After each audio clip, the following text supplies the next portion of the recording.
प्यारे बच्चों, हमारा जो आज का चैप्टर है वो है चैप्टर 15। इस चैप्टर का नाम है सपनों की उड़ान। प्यारे बच्चों, सपनों की दुनिया बहुत आसानी होती है। हम कभी भी कहीं भी पहुंच जाते हैं। आप भी सपने देखते होंगे और सपने में कभी कहीं पहुंच जाते होंगे जहां आप दिन में सोचते हैं कि काश मैं न्यूजीलैंड जाऊं, काश मैं हांगकांग जाऊं, काश मैं विदेश में जाऊं, काश मैं जयपुर जाऊं, या काश मैं सुपरमैन बन जाऊं, है ना। लड़कियां सोचती है मैं एंजल बन जाऊं, या मैं डॉक्टर बनूं, या मैं ये सब सपने जब आप देखते हैं तो आपको कभी कभी ये सपने रात को सोते समय दिखाई देते हैं, है ना। और हम सपनों की दुनिया में कभी भी कहीं भी पहुंच जाते हैं और कुछ भी बन जाते हैं। तो आइए, ऐसे ही हैं हमारे इस कहानी के चैप्टर के जो करेक्टर हैं वो हैं मुरारी लाल। तो मुरारी लाल के साथ भी ऐसा ही हुआ। वो भी सपनों की दुनिया में बहुत घूमते थे। चलिए आइए हम इसकी रीडिंग करते हैं। सपनों की उड़ान। मुरारी लाल गांव के हंसमुख इंसान हैं। हंसमुख किसे कहते हैं? हंसमुख मतलब बहुत हंसने बोलने वाले, है ना, हमेशा हंसते रहने वाले।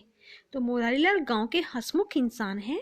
पर मुरारी लाल की नाक तो इस समय इतनी तेज बजती है कि उनके आसपास कोई चैन की नींद नहीं ले पाता है। नाक का सोते समय बजने से मतलब वो बहुत जोर जोर से खर्राटे लेते थे, तो उनके आसपास कोई चैन की नींद नहीं ले पाता था।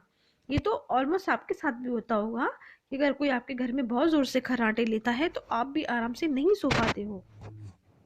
जब उन्हें यह नेक सलाह दी गई कि किसी हकीम या वैद्य को दिखाकर खर्राटों का स्थायी इलाज करवाओ, तब जवाब मिलता, मेरे खर्राटों से जिसे परेशानी होती हो वह अपने कान में रुई ठूस कर सोया करे।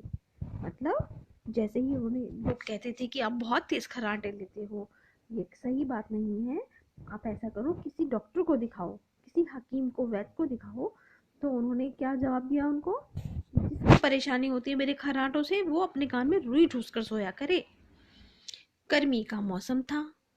एक रात वे बाहर नीम के पेड़ के नीचे खटिया बिछाए सो रहे थे। उनके खर्राटों की आवाज दूर तक सुनाई दे रही थी। तभी उस रास्ते में से एक सांड गुजरा। मुरारी लाल के खर्राटों की आवाज सांड के कानों में भी पड़ी।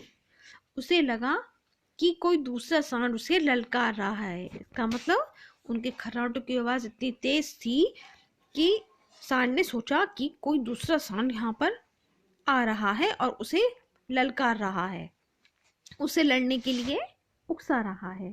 सांड को आया गुस्सा। उसे दुश्मन से दो दो सींग करने के फेर में अपने सींग खटिया में फंसा दिए। कौन सी खटिया में फंसा दिए?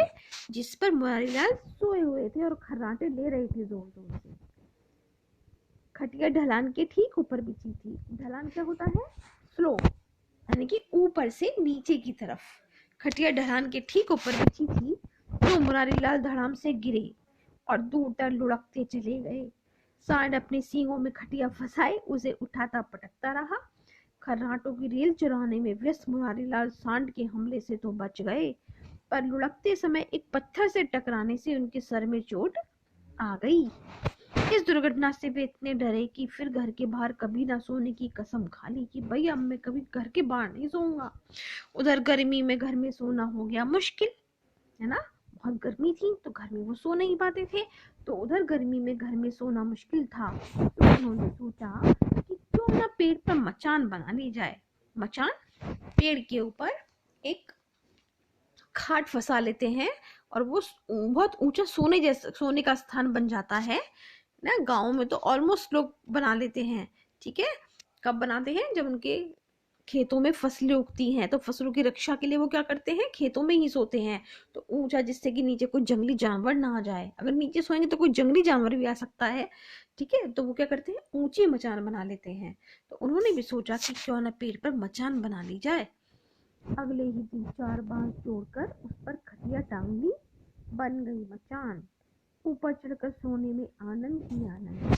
ठंडी ठंडी हवा में भरपूर नींद आती और नींद में ही वे आकाश पाताल की सैर को निकल पड़ते। जैसे अलादीन अपनी चटाई पर बैठा उड़ रहा हूँ।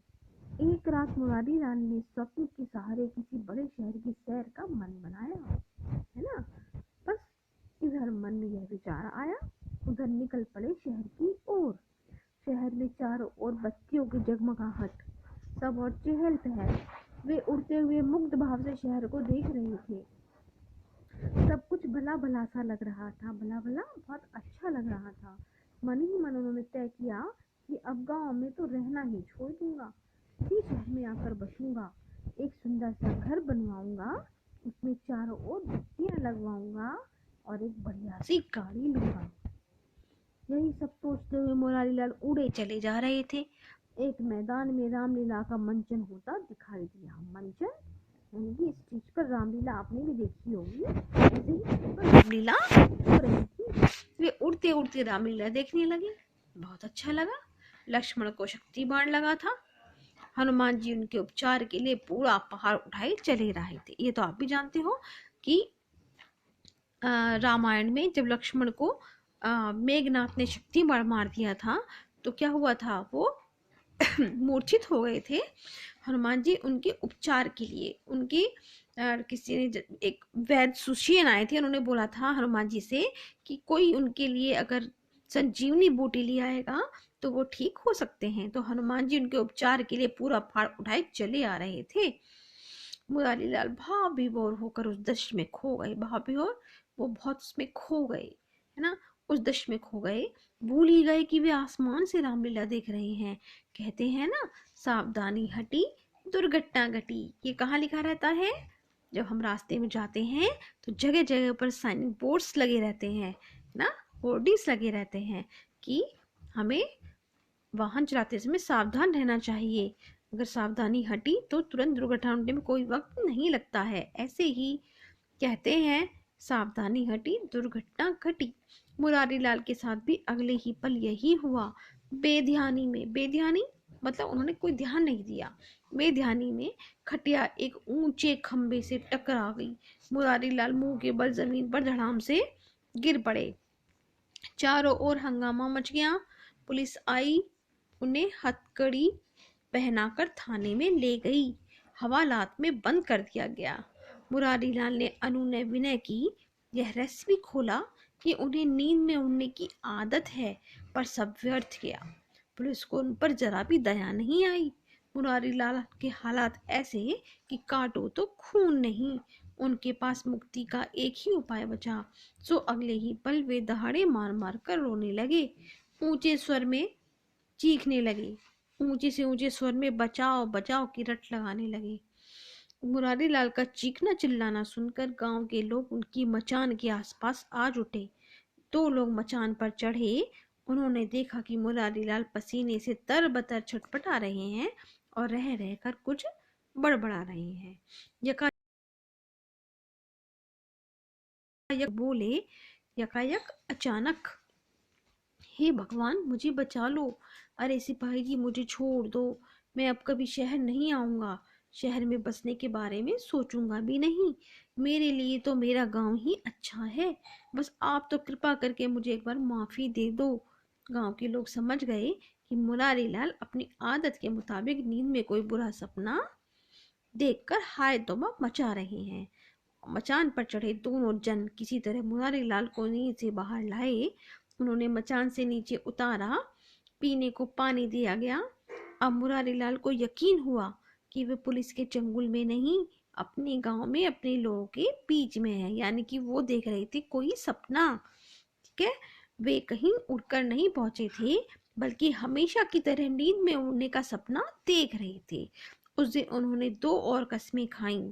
पहली यह कि अब कभी भूल से भी मचान पर नहीं सोऊंगा, और दूसरी यह कि मैं शहर कभी भी नहीं जाऊंगा।